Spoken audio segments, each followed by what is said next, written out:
Sylvain Bazin est journaliste spécialisé dans la randonnée et les sports de nature. Il est rédacteur en chef de Wider Outdoor et il parcourt le monde à pied ou à vélo depuis de longues années. Il a réalisé de longs voyages à pied sur les chemins de pèlerinage en Europe et en Asie. Il est aussi l'auteur de plusieurs ouvrages sur la randonnée, la course à pied et les sports de pleine nature. Et Sylvain nous évade, nous voyage et nous instruit sur l'histoire de la pratique du sport outdoor dans l'instant outdoor.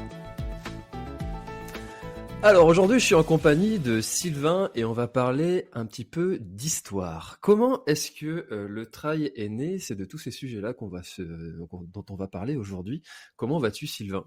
Ben, très bien, François, et toi? Eh ben écoute, moi ça va super bien. Là, tu vois, je reviens d'aller déposer mes enfants à l'école, enfin du moins mon grand, et la petite nous a accompagnés parce que j'ai acheté une nouvelle poussette qui me permet de les tracter et de les transporter avec moi jusqu'à l'école. Donc ça me fait mon petit sport du matin. Donc là, je suis en pleine forme. Ben, moi, pareil, là, je viens de déposer ma fille à vélo chez la nounou. Tu vois, Trop bien. on a les mêmes, les mêmes enjeux. Et ben voilà, on est éco-responsable sur nos déplacements pour emmener nos enfants. Exactement. Ouais, ouais, ouais. Génial. Alors, Sylvain, le trail, c'est un sport qui est quand même assez récent par rapport à la course à pied, même si finalement l'homme a peut-être toujours couru. Euh, Comment est-ce que ce sport est né? Alors, bah, effectivement, François, hein, on parle beaucoup de trail. On a l'impression parfois même que c'est une discipline qui remonte aux premiers instants de l'humanité, ce qui est un petit peu vrai, parce que c'est vrai que l'homme a toujours couru, hein, c'est quasiment le propre de l'homme. Mais bon, évidemment, les hommes préhistoriques couraient sans doute sur des sols naturels, mais le trail en tant que discipline est vraiment très très très récent, hein, très récente, puisqu'en fait elle naît eh ben, au milieu des années 70 et encore hein, timidement. D'accord, c'est né avec l'apparition des compétitions, c'est ça? Parce Bah, que finalement, des gens qui couraient dans la montagne ou dans la nature, bon, il y en avait oui, déjà alors avant. c'est vrai aussi qu'il y avait même quand même des petites compétitions qui ont pu se dérouler sur des sentiers, hein. Il y a typiquement on peut penser même à des courses comme par exemple le championnat du Canigou hein, dans les Pyrénées françaises, bon qui était organisé dès le début du XXe siècle. Hein. Donc il y a quelques petites courses quand même qui se sont déroulées en montagne ou dans la nature. On peut aussi penser au premier cross-country d'ailleurs. Hein, le cross-country, on va dire, du début de la fin du 19e au début du 20e siècle, hein, même celui par exemple des Jeux Olympiques de Paris en 1924, ça ressemble presque davantage à un cross-court ou à une course nature qu'à ce qu'on associe maintenant au cross qui se passe quand même souvent sur des parcours relativement stabilisés, sur des hippodromes, des choses comme ça. Là, on voyait vraiment une course avec des obstacles naturels, des petits murets, des arbres à passer, des bonnes buttes. Voilà, il y avait souvent dans les cross-country du début du XXe siècle encore un parcours beaucoup plus nature et souvent c'était plus long également. Hein, ça pouvait faire jusqu'à 16 km, hein, même le cross des nations dans les années 1900, hein, quand le français Jean Bouin était le meilleur du monde. Bah ouais, ça pouvait presque ressembler à du cross court, à du trail court. Mais bon, ça restait quand même du cross et ça n'a pas évolué vers quelque chose de plus nature.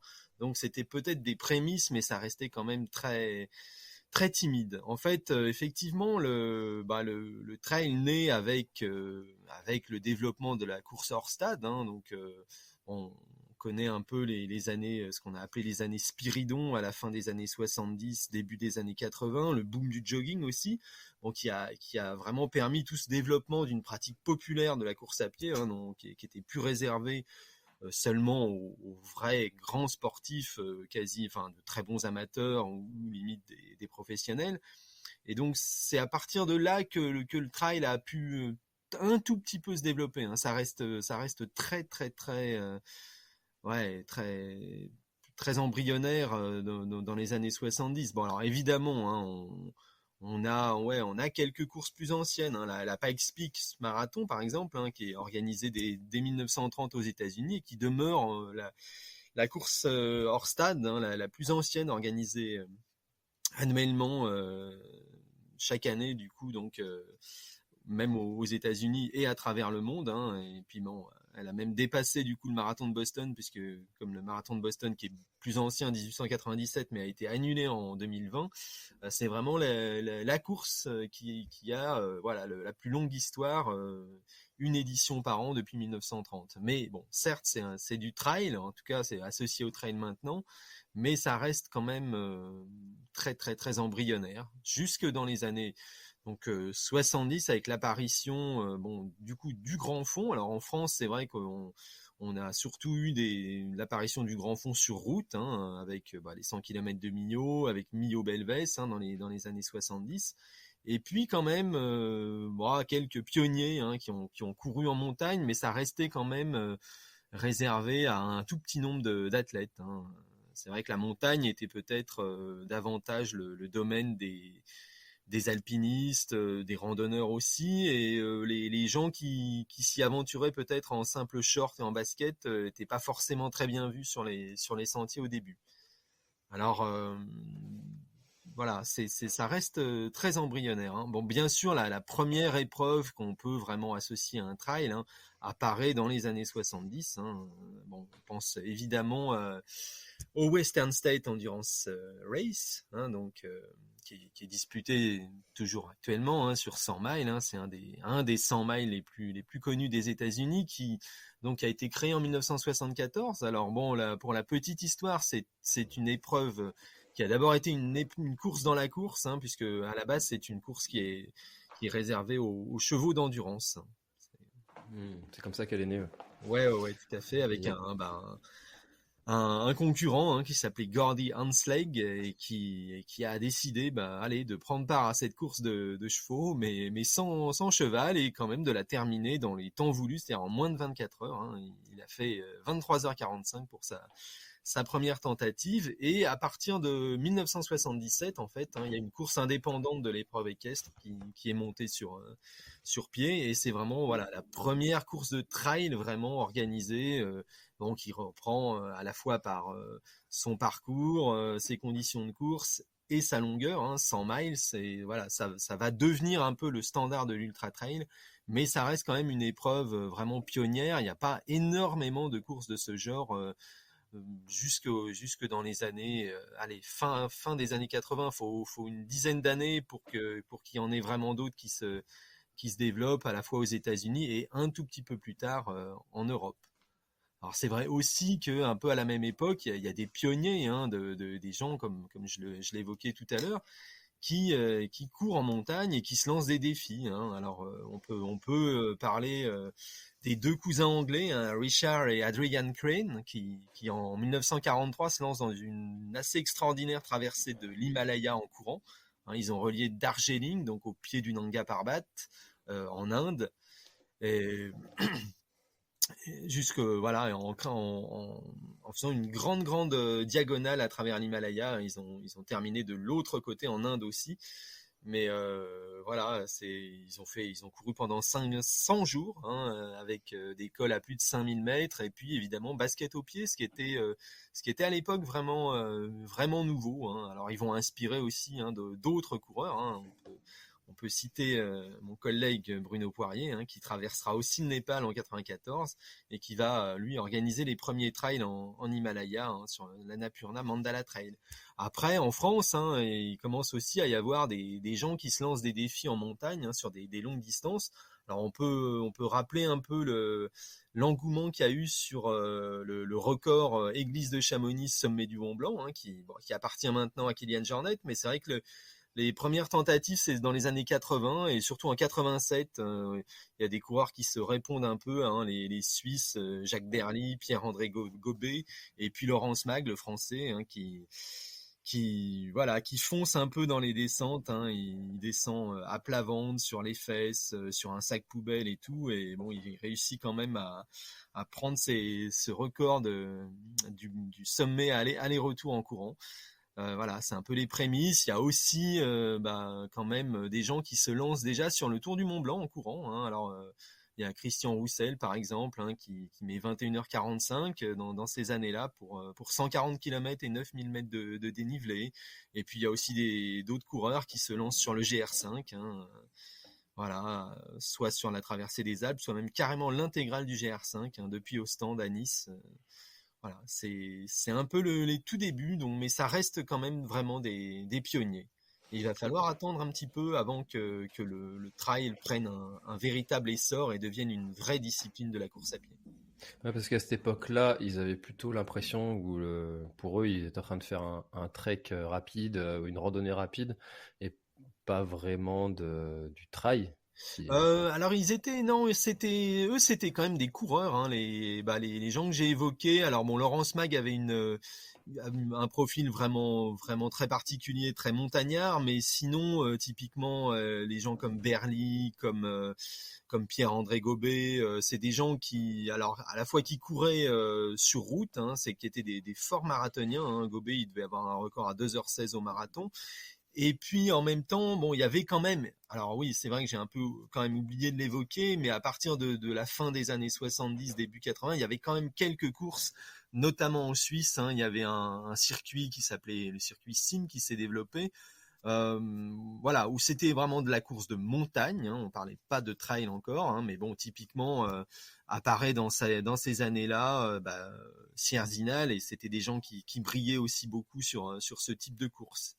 Donc c'était quand même des coureurs à pied et même quand ils montaient le Mont Blanc, non, ils n'avaient pas l'impression de faire un trek rapide. Ils faisaient vraiment de la course à pied et même sur leurs grandes traversées des Alpes. Hein, par exemple, je me souviens m'être entretenu avec Jacques Berly là-dessus.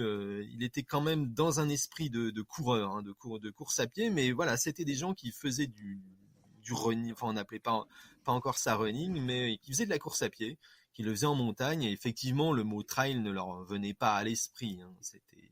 Mais bon, c'est après des gens qui se sont aussi intéressés évidemment au développement du trail, hein, puisqu'on peut citer aussi parmi ces pionniers Philippe de Lachenal, qui a aussi été un des pionniers de l'organisation du trail dans les Alpes, hein, et qui reste une figure pionnière de la discipline. Mhm. C'est intéressant parce qu'il y a toujours cette différence qui est un petit peu faite entre trailer, randonneur, ce parallèle qui est fait avec une évolution presque du randonneur qui devient un randonneur rapide, Ouais. comme si on changeait en fait de mode de déplacement. Ouais, tout Euh, à fait. Alors et- après, eux, forcément, hein, surtout dans ces tentatives très longues, ils faisaient, comme tous les trailers, même les meilleurs, il y avait forcément des portions marché. Mais c'est vrai qu'ils étaient quand même dans une perspective de coureur à pied. Après, c'est vrai aussi que ce type de tentative, à l'époque, ne concernait que quelques individus qui étaient quand même des gens très entraînés, d'un très bon niveau en course à pied. Donc voilà, il n'y avait pas encore le caractère populaire du trail qui parfois le rapproche de plus en plus de la randonnée rapide aussi, parce que on a quand même beaucoup de gens sur un trail et sur un ultra trail qui passent entre 80 et 90% du parcours selon le profil à marcher forcément. Hmm. En ce moment, quand on enregistre cet épisode, c'est la semaine du Marathon des Sables. Euh, il est réputé comme étant très très dur, mais aussi réputé pour ses barrières horaires qui sont très très larges. Et je crois qu'on peut le terminer en marchant du début à la fin. Oui, sur le Euh, marathon des sables, on voit bien d'ailleurs que les derniers sont même des trekkers relativement lents, hein, si on prend la moyenne horaire d'un trek classique. Hein. Moi, j'ai vu sur le marathon des sables des gens marcher très très très très lentement.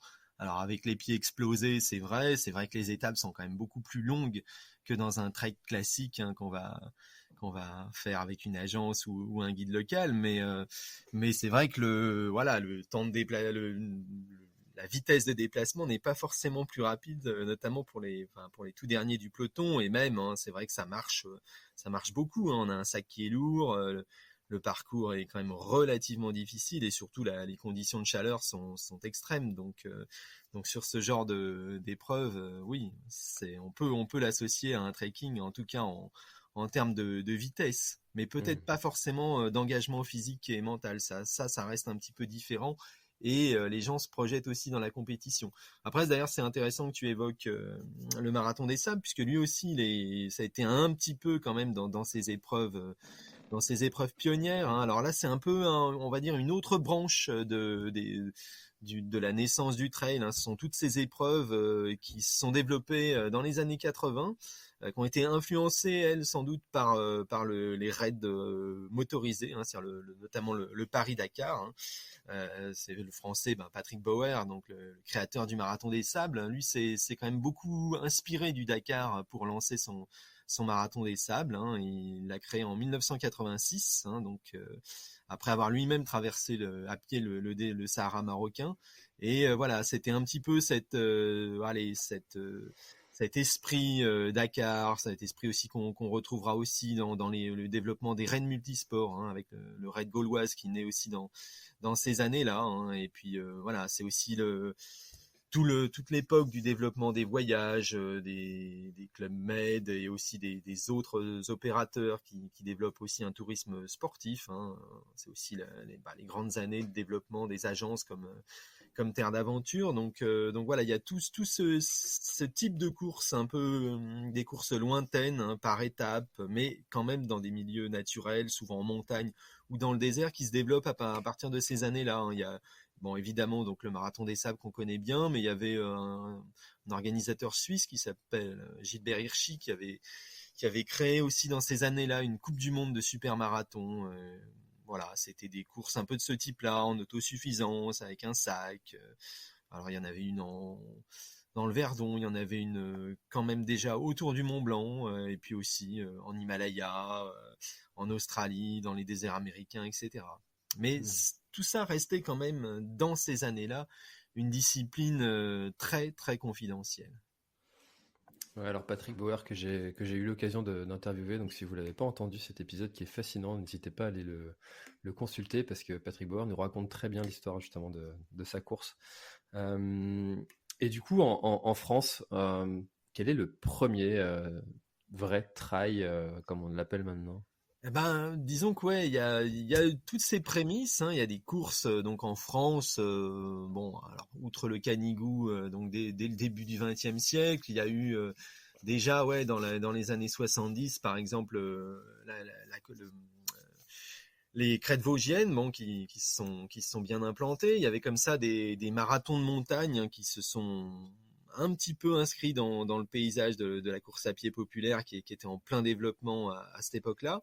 Il y a eu ensuite quelques courses pionnières un peu plus longues, hein, des raids dentelle Ventoux, etc., qui se sont mis à être organisés sur des sentiers. Mais c'est vrai quand même que on peut dire que le vrai départ du trail en France, et même au-delà de la France, le vrai départ du trail, hein, je pense, ça revient quand même aux Templiers, hein, à la grande course des Templiers, qui va vraiment marquer un premier tournant, je pense, dans la discipline, parce qu'il est vraiment organisé en tant que trail, hein, une course qui va s'appeler trail d'ailleurs, hein. Le mot va passer en français, hein, puisque bon, sinon en anglais ça reste un chemin, hein, trail, et la discipline s'appelle trail running.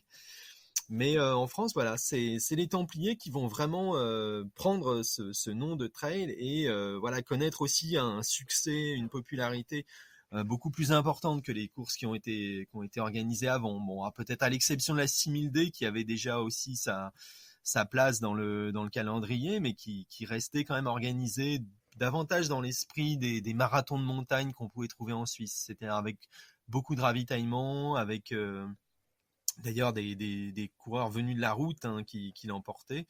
Et les Templiers va un peu changer cette donne-là et commencer voilà, aussi à présenter le trail comme une vraie discipline à part entière.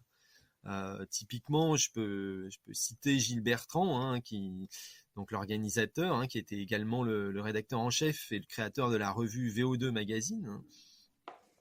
Et il dit à propos d'ailleurs de sa première course des Templiers, car la course de trail, la course à pied sur chemin, si nous la traduisons en langue de Voltaire, porte en elle d'autres valeurs que celles que nous connaissons. On ne vient pas courir les Templiers comme l'on se gave de marathon béton bitume aseptisé. Avaler les 62 km de cette boucle en forme d'huître, c'est avaler seul un espace de liberté. Voilà, là, on s'inscrit déjà, voilà, dans une Hmm. discipline à part entière avec ses codes, ses valeurs, et puis voilà, un vrai sport un peu différent. En tout cas, c'est comme ça qu'il s'était inscrit au départ. Et alors, c'est vrai que les Templiers, bon, je pense que ça a été aussi pas mal aidé par le fait que ça soit organisé par un magazine hein, qui pouvait soutenir aussi et qui l'a très bien fait médiatiquement le développement de son épreuve.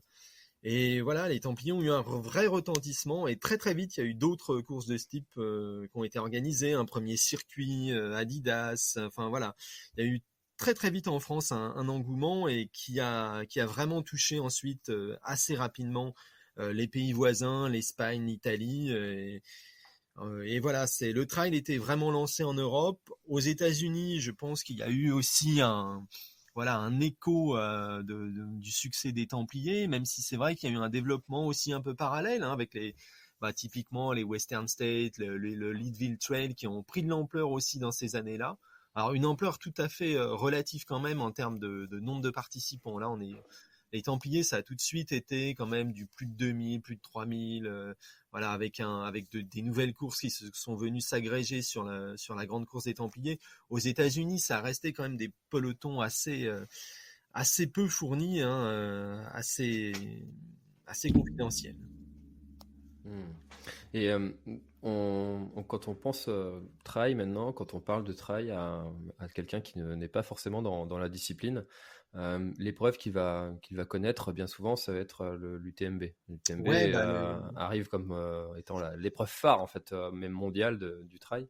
tout à fait. Bah, Est-ce que c'est eux qui ont vraiment médiatisé, popularisé le trail?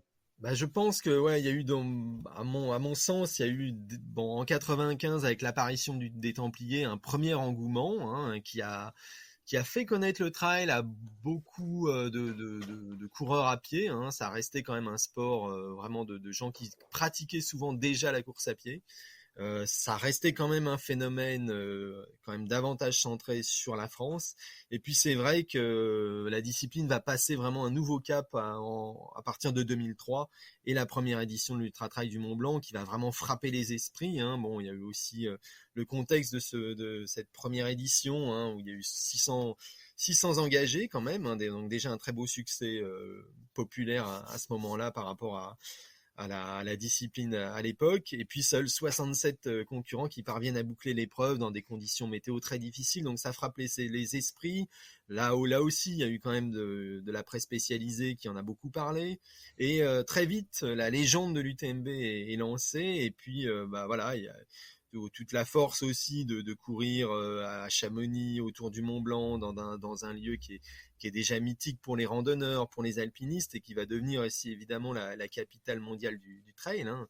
Et là, voilà, il y a un deuxième palier qui est franchi. Il y a des marques qui avaient commencé à s'intéresser au trail hein, dès la fin des années 90, mais qui vont vraiment s'investir. Et puis, voilà, là, il y a une vraie accélération de la popularité du trail et tout va changer en très très peu de temps. Et est-ce que ça restait encore une discipline assez confidentielle ou c'était souvent des anciens marathoniens qui n'arrivaient plus à faire leur chrono, qui passaient au trail et après, avec l'arrivée de Kylian Jornet, on a eu peut-être une population plus jeune et ça l'a rendu en étant un sport un peu plus stylé, comme on dit. Euh, Est-ce qu'il y a cette frontière-là entre l'avant et l'après victoire de Kylian Jornet? Ouais, alors je pense que ça a été un petit peu dans la foulée, mais c'est vrai que bon, il y a eu, pour moi, on va dire, ouais, donc les Templiers, l'apparition de l'UTMB en 2003, et puis encore un nouveau palier de franchi avec effectivement en 2008 l'arrivée victorieuse de Kylian Jornet sur l'UTMB qui a frappé les esprits. Alors peut-être que ça n'a pas tout de suite eu cet impact-là sur le rajeunissement du peloton, etc. Mais quand même, oui, à quelques années après, une fois que Kylian aussi aura pris encore plus voilà, de poids médiatique, d'aisance aussi, hein, il était moins à l'aise en termes de relations publiques au tout début, mais bon, voilà, sa victoire, elle a d'abord frappé les esprits, je pense, d'un point de vue sportif. Bon, il y a aussi eu Salomon qui s'est beaucoup investi à ses côtés et qui a vraiment fait parler du trail et de qui est autour de la figure de Kilian et de ses exploits sportifs. Et puis ensuite, il y a eu le personnage qui a pris de l'ampleur. Il y a eu ensuite d'autres coureurs qui sont arrivés, qui étaient également quand même plus jeunes, peut-être plus rapides aussi encore. Et effectivement, il y a eu un changement. Effectivement, au début, le trail, c'est quand même une discipline d'ultra-endurance qui, un peu comme le 100 km sur route, attirait quand même des gens qui avaient une grosse expérience même de la course à pied, donc qui n'étaient pas forcément tout jeunes. Et là, maintenant, on rentre à partir de 2008 dans un sport qui va vite arriver à une certaine maturité avec des athlètes jeunes qui se focalisent tout de suite sur le trail et qui deviennent vraiment qui font du trail une vraie discipline. Et on voit maintenant des personnes de moins de 25 ans terminer des courses comme le Tour des Géants. Ouais, ça après, bon, le débat reste ouvert sur le fait de est-ce que c'est trop tôt, est-ce que c'est très bien, et quelle sera leur durée de vie sportive, parce que bon, malgré tout, il y a quand même des impacts physiologiques assez importants.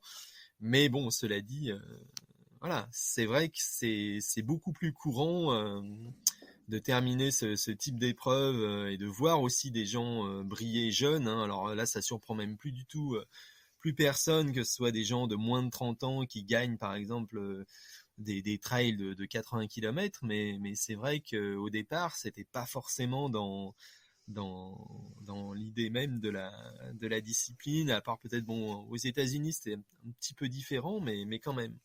Il y a vraiment un gros rajeunissement du peloton, mais qui prouve aussi que la discipline est beaucoup plus populaire et est devenue une vraie discipline compétitive et sportive. Ouais.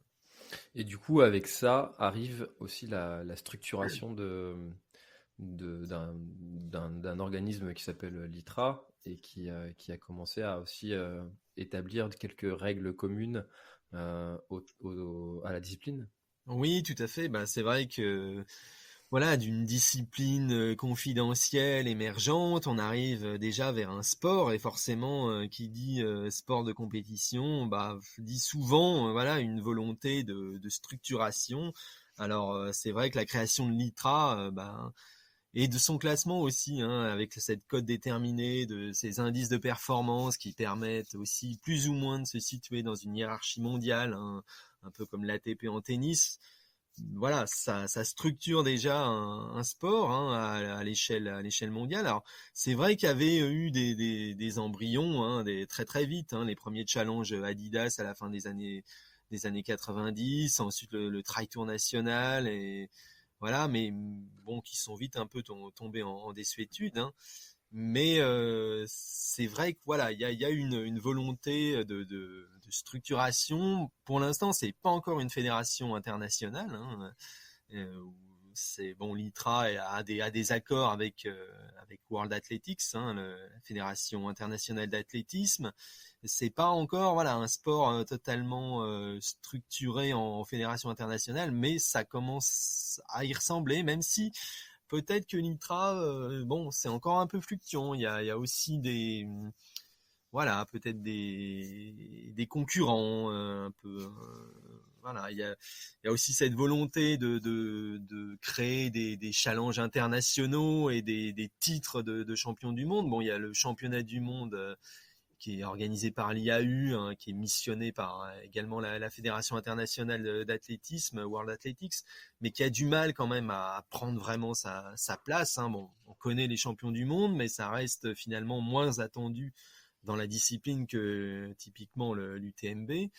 L'Ultra Trail World Tour avait marqué aussi un petit tournant, hein, en 2013, hein, une structuration d'épreuves internationale avec au bout d'une année de course d'ultra, la consécration d'un vainqueur. La première année, je me souviens qu'on en avait beaucoup parlé, la deuxième aussi, et puis ça s'effrite un peu, hein. Moi, typiquement, en tant que média spécialisé, j'en ai moins d'écho, et je vais même vous dire que je ne sais plus qui est en tête de l'Ultra Trail World Tour cette année. Alors, ça existe toujours, mais voilà, il y a quand même de la concurrence, hein. On note aussi l'émergence, hein, depuis 2019, par exemple, de la Golden Trail Series, qui est soutenue par Salomon, sur des courses bien plus courtes, hein, plus spectaculaires, avec des profils très montagnards. Et peut-être c'est voilà, ça c'est une évolution qui me semble intéressante aussi sur le trail, hein, avec un focus médiatique qui commence à se déplacer un peu sur des épreuves non plus uniquement d'ultra, mais aussi sur des épreuves plus nerveuses et très très très typées montagne. Donc voilà, il y a certainement quelque chose qui se passe aussi un peu à ce niveau-là. Et puis avec évidemment des coureurs jeunes, très rapides, qui brillent aussi sur ces nouveaux circuits. C'est vrai que c'est finalement plus spectaculaire de les voir dévaler les pentes comme aux Açores l'année dernière, plutôt que de courir plus lentement sur des pentes peut-être moins techniques, comme sur certains ultra-trails. Et c'est peut-être aussi ça l'évolution qu'on peut attendre du trail. Quel est, toi, ton avis sur l'évolution euh, dans les prochaines années de la discipline? C'est difficile à dire. À mon avis, le trail est un peu à la croisée des chemins, hein, parce que on sent bien que voilà, on a dépassé le stade de la discipline confidentielle, des pionniers, de tout ensuite, voilà, se focus sur l'ultra trail, ces rêves un peu, ce qui faisait rêver aussi les pratiquants à l'époque, c'était d'aller un peu toujours plus loin, toujours plus longtemps. Voilà, ça peut être culminé aussi avec le Tour des Géants et tout ça. C'était un peu un peu ce toujours plus en termes de distance et de dénivelé. Et puis maintenant, c'est vrai qu'il y a un nouveau focus sur une discipline beaucoup plus centrée sur la compétition, en tout cas d'un point de vue de ce que veulent en communiquer certaines marques, et puis aussi dans l'engagement des pratiquants plus jeunes, hein, où ils sont finalement, ça devient, mais je pense que c'est un peu le cycle de tous les sports aussi, hein, d'être un peu des trucs de pionniers, un peu freestyle au début, et puis ensuite ça se structure. On comprend aussi les tenants et les aboutissants de la discipline en termes d'entraînement, hein. C'est vrai qu'au début, les trailers, ils faisaient un peu avec ce qui pouvait grappiller à la fois de l'ultra marathon, et puis un peu la spécificité quand même de courir sur sentier et tout, et puis ça tâtonnait un peu, alors que maintenant, bon, voilà, les entraînements sont très très structurés. Il y a des vraies structures semi-professionnelles aussi qui se mettent en place. Donc, il y a tout ça, en tout cas, d'un point de vue élite, c'est vraiment en train de changer quand même pas mal, même si sur l'ultra, on a un peu pas une stagnation, mais c'est vrai que ça reste quand même les mêmes noms qui dominent depuis une dizaine d'années maintenant, hein, c'est-à-dire les Kilian, François, Xavier Thévenard. Ils sont quand même devant. Alors il y en a quelques-uns qui passent et qui s'en vont, mais voilà. Donc je pense que c'est certainement un tournant. Les jeunes trailers ne rêvent peut-être plus uniquement de très très long et du TMB. Je pense que voilà, c'est devenu un sport de compétition. J'espère pas encore tout à fait comme les autres, hein. J'espère que ça va pas forcément prendre voilà, ce virage d'une structuration plus importante, et puis voilà, on finira par avoir un trail aux Jeux Olympiques avec des normes très très précises, un peu comme ce qui s'est passé avec le VTT. Je pense il y a une volonté d'éviter quand même ça un peu pour le trail. Et en même temps, voilà, il y a plusieurs directions, parce que c'est vrai aussi qu'on note, bon, notamment après le confinement, un regain aussi du trail off, de faire uniquement vraiment des défis personnels, un peu comme les pionniers de la discipline, d'aller rando courir sur les sentiers, de partir plusieurs jours, etc. Donc voilà, il y a plusieurs chemins qui, je pense, se présentent à la discipline. Et bon, peut-être difficile à dire de savoir vraiment lequel va être prépondérant. Je pense quand même que l'aspect compétition est quand même en train de prendre une place très très importante, en tout cas médiatiquement. Mais quand même, on va dire dans la pratique, et ce qui va attirer aussi le coureur lambda, voilà, il y aura aussi toujours cet appel des chemins, cet appel de la longue distance qui va continuer, je pense. On entend que ce qui fait que le trail ne passe pas encore aux Jeux Olympiques, c'est que médiatiquement, visuellement, télévisuellement parlant, c'est compliqué à retransmettre. Malgré tout, on voit avec l'évolution des technologies maintenant des lives comme sur l'UTMB qui fonctionnent très très bien. Donc peut-être un jour. Ouais, je pense que c'est pas le sport le moins télégénique du monde. Alors c'est vrai que sur un direct, c'est peut-être un peu compliqué, mais bon, ouais, sur une course de 40 km avec des passages un peu spectaculaires et puis de la nervosité à l'avant de la course, enfin de l'intensité, je pense que ça passe plutôt bien. Je suis assez d'accord aussi. Ouais, surtout avec, encore une fois, les moyens techniques qu'on a maintenant, des drones, Tout à fait, des- oui, oui, ça a beaucoup évolué et c'est quand même plutôt en faveur de ce type de retransmission. Ouais. Exactement. Eh ben écoute, merci Sylvain. Est-ce que tu as quelque chose à ajouter dont on n'aurait pas parlé pour présenter ce sujet de la naissance du trail et de son évolution? Bah écoute, non, je pense qu'on a été relativement complet. Bon, forcément, hein, j'ai forcément oublié des choses et il y a forcément beaucoup d'autres points de vue qui peuvent s'agréger à mes propos, hein, puisque c'est une naissance, c'est toujours complexe, hein, forcément, voilà, ça venait aussi peut-être si je vais dans l'air du temps de la discipline, hein, de la course à pied, hein, aussi bien dans les prémices dans les années 70-80 que le développement, bah voilà, il y avait aussi une petite usure du coureur à pied populaire sur route et ça a vraiment créé un renouveau, voire une révolution dans la course à pied. Eh ben, en tout cas, ça, c'est favorable personnellement, j'adore cette évolution. Ouais. Merci beaucoup Sylvain Merci et, François, et avec plaisir et à très très bientôt. à bientôt. Cet épisode est maintenant terminé, merci de l'avoir écouté jusqu'au bout et si vous êtes encore là c'est sûrement qu'il vous a plu, alors n'hésitez pas à le faire savoir autour de vous, c'est la meilleure façon de faire connaître le podcast L'Instant Outdoor, parlez-en, partagez les épisodes, merci beaucoup pour votre fidélité et à très très bientôt dans un prochain épisode.